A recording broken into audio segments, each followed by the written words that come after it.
भन्थे म let's move यार सरर जानुस् अगाडि हाम्रो पुरानो तेल खानी हेर्नुस् हैन के हो त यो हाम्रो पुरा पहिलाको केही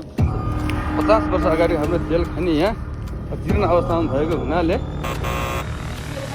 तेल खानी गोठ गोरु बान्ने गोठ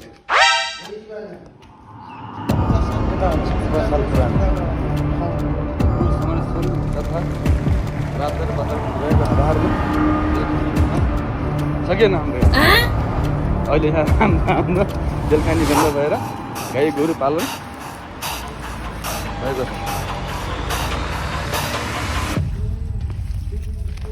गेटिङ एक्सपर्ट भइसक्यो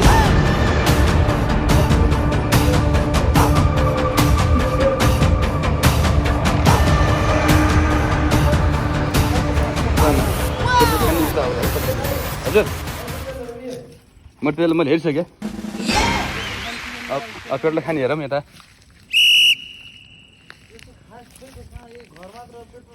बिल्कुल डुब्ने होला एउटा फेरि है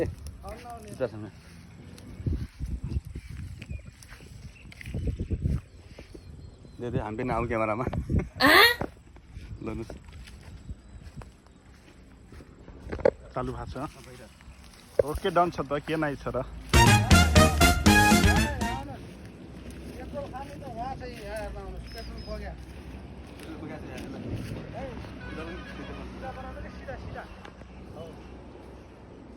भवन होइन यस्तो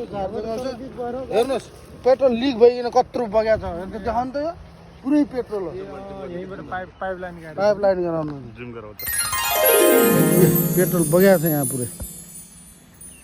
पुरै होइन खोला बगिसकेको छ यत्रो निकालिने खेर गएको छ हाम्रो पेट्रोल बर्बाद यत्रो ताल छ पेट्रोलको यो त पेट्रोल खाने भवन चाहिँ हाम्रो है दाङ तुलसीपुर शीतलपुर 50-60 वर्ष पुरानो पेट्रोल खाने भन्ने सुनेको थियौँ अहिले त खै यस्तो रहेछ सुन्ने मात्र भयो यार